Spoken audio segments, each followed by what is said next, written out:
Hi everyone, it's Miloi. Today I'm gonna talk through my watercolor process for Mermaid.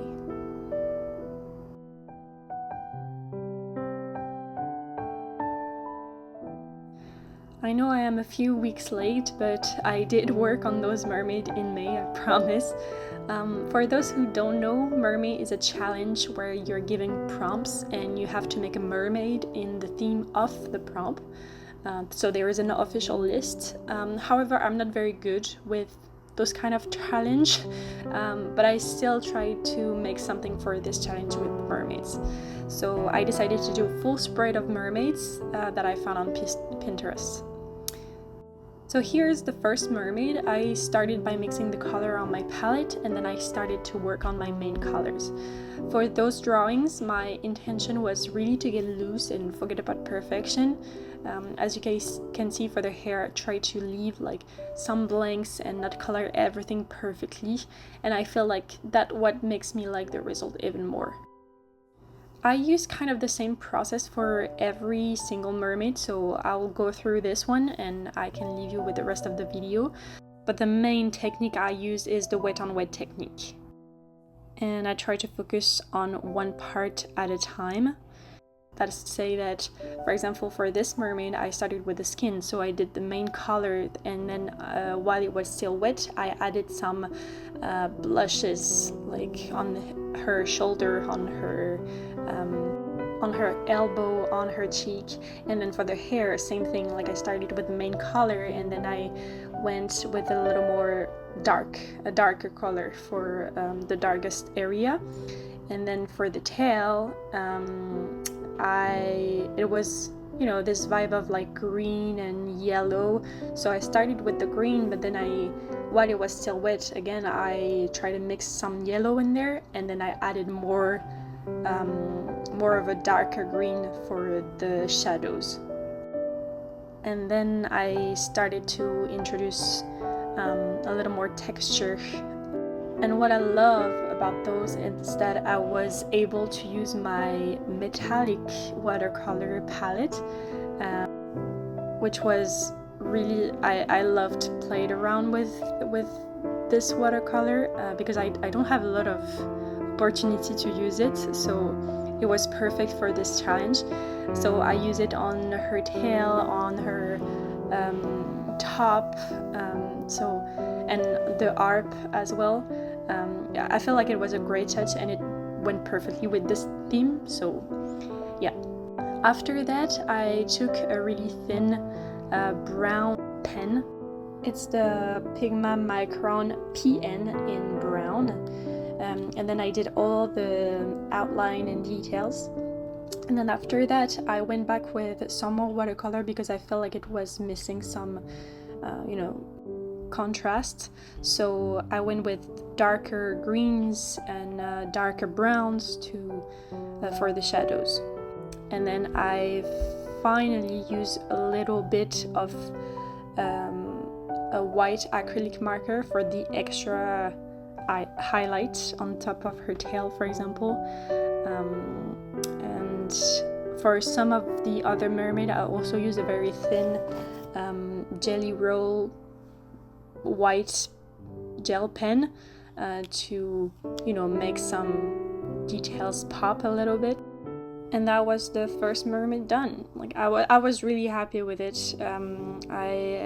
My intention, I think, of me getting loose was a success. I loved it. It felt like everything was going very smoothly that day.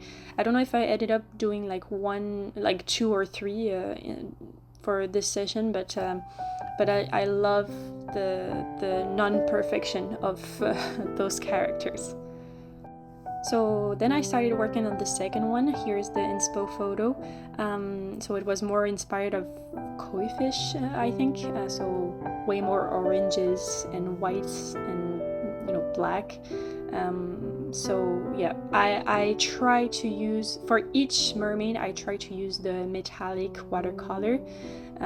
So you will see with the light at the end or at the beginning. If you go back to my intro, you can see that you can really see the gold and the silver coming through, which I found beautiful. So as you can see, for this one it's the same process than the first mermaid.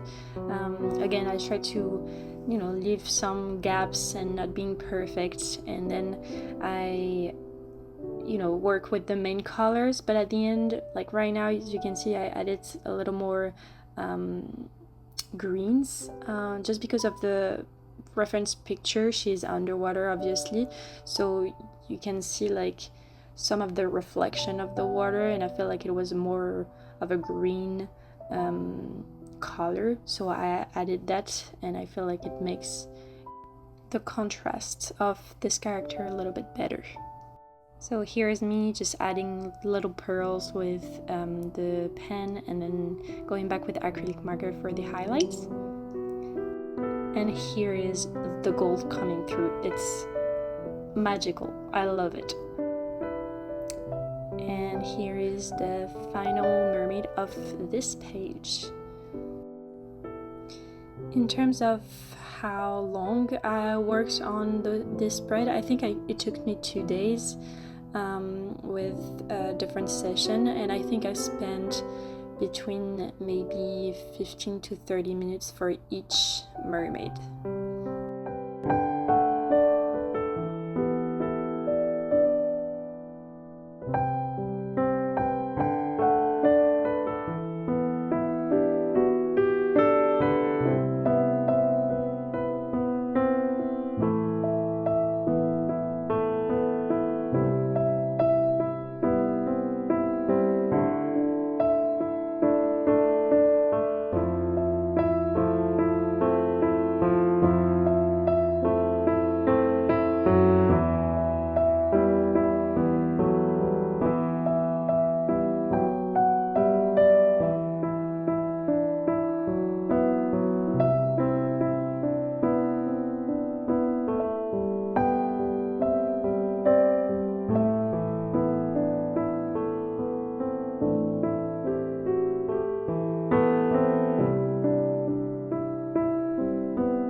So here is another color from my metallic watercolor palette. It looks like I'm not doing anything, but it's more of a transparent, glittery color. So you cannot really see clearly here on the video, but I swear it will show with the light.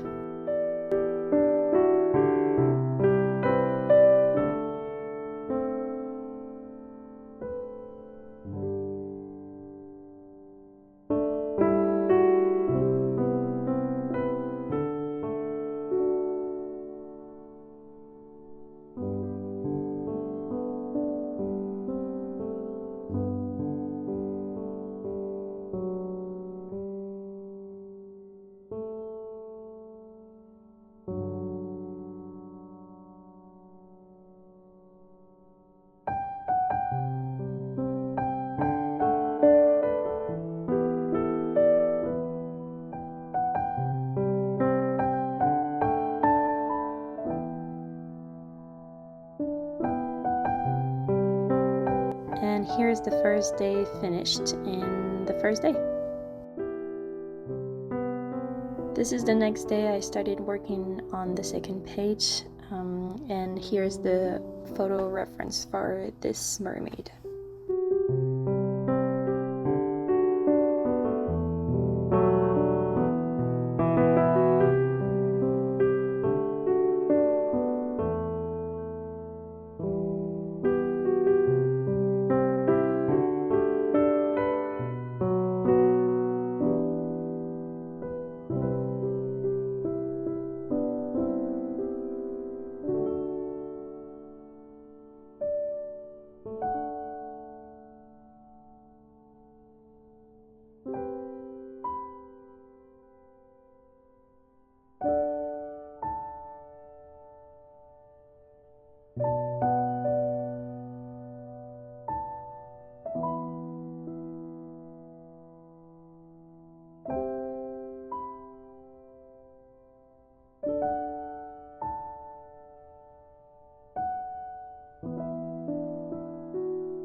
for the very, very small detail, I love this brush. It's the collaboration between I'm a Wonder and Craftamo, and it's the smallest brush that I have in my collection, and it's amazing for those very, very tiny details. And even sometimes I use it for outlines if I use only paint for the whole illustration. I also did a little portrait of what I felt like was a mermaid. So here is the photo reference that I found for this portrait.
Here is the final mermaid.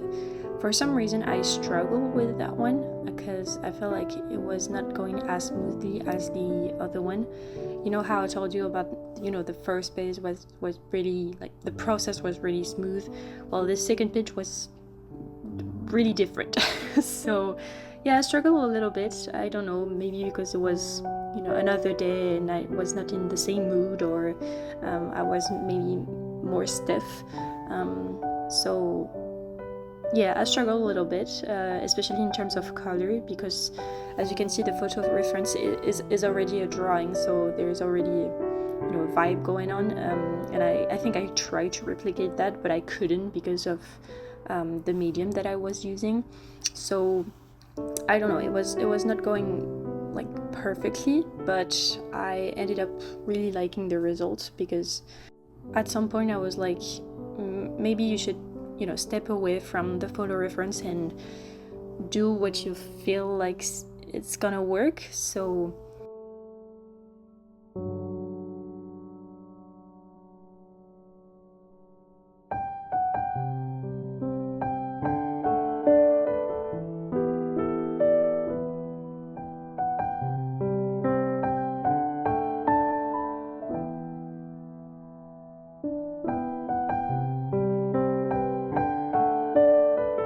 as you can see, just by layering some more colors, it helped, and adding the metallic watercolor as well helped a lot.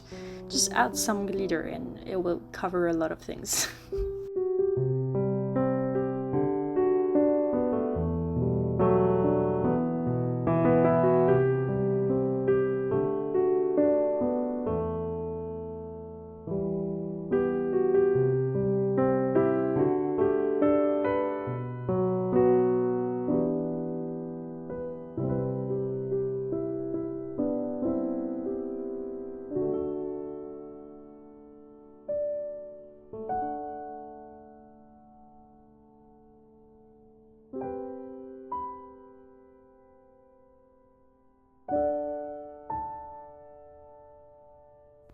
And here is all the mermaid done, and there is just one details that I wanted to add for this spread. and that is a title. There was a little space at the top, so I felt like it was perfect for writing Mermaid 2025. In my past sketchbook, I just wrote like hashtag Mermaid and then the year, but I don't know, this spread felt a little more finished, so I wanted to make a proper title. So I found a typography that I liked on Pinterest. It was inspired by Mermaid apparently, so I did that with the same pen that I used for the outline, and that was it. That was the result. Thank you for watching this video. Hope you like it. Don't forget to interact with this video as much as possible. You can see my work on Instagram, and if you haven't seen the last video, you can check it out. See you in the next one. À bientôt.